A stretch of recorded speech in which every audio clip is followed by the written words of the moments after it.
ఆంధ్ర తెలంగాణలో తక్కువ ఫీజులతో high quality results ఇస్తున్న ఏకైక సంస్థ Tirumal IAS institute. Janasena party Tirupati incharge Kiran Royal Lakshmi episode మరో కీలక మలుపు తీసుకుంది. కిరణ్ రాయల్ పై తీవ్ర వ్యాఖ్యలు చేసిన లక్ష్మిని జైపూర్ పోలీసులు అరెస్టు చేశారు. ఓ ఆన్లైన్ చీటింగ్ కేసులో ప్రధాన ముద్దాయిగా ఉన్న లక్ష్మిని తిరుపతికొచ్చి పోలీసులు అదుపులోకి తీసుకున్నారు. సుమారు 30 లక్షలు మోసం చేసినట్టుగా తెలుస్తోంది.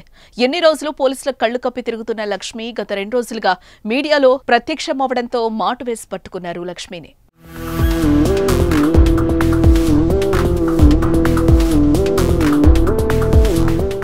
కిరణ్ రాయల్ పై సంచలన ఆరోపణలు చేస్తూ ప్రస్తుతం తెలుగు రాష్ట్రాల్లో హాట్ టాపిక్ గా నిలిచారు లక్ష్మి.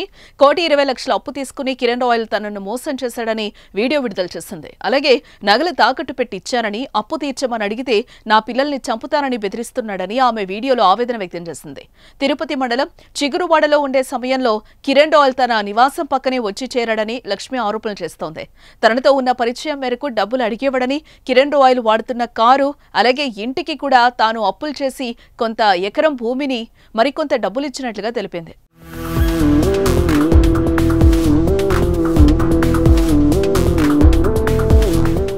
మొత్తంగా 1.2 కోట్లు అలాగే 25 సవర్ల బంగారం అతనికి ఇచ్చినట్లుగా తెలిపింది. తాను డబ్బులు అడిగినప్పుడు కూటమి ప్రభుత్వం వచ్చిన వెంటనే డబ్బులను అంతకు 2 తిరిగిచ్చేస్తానని అతను చెప్పాడని, ఇక తనకు 30 లక్షలు బాండ్ పేపర్లు, చెక్కులు ఇచ్చినట్లుగా లక్ష్మి వివరించింది.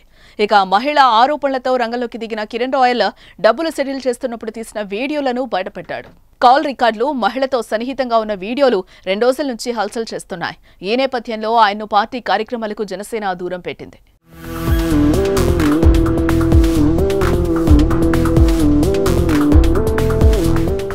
లక్ష్మి ఆరోపణలు మాత్రం కిరణ్ రాయల్ మొదటి నుంచి ఖండిస్తూ వస్తున్నాడు.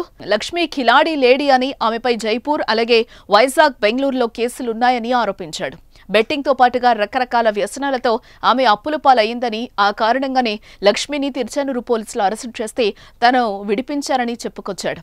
కిరణ్ రాయల్ చెప్పినట్లుగానే ఆమెను జైపూర్ పోలీసులు అరెస్టు చేయడం ఇప్పుడు చర్చనీయాంశమైంది. మరి ఈ కథ ఇంకా ఎలాంటి మలుపులు తిరుగుతుందో చూడాలి.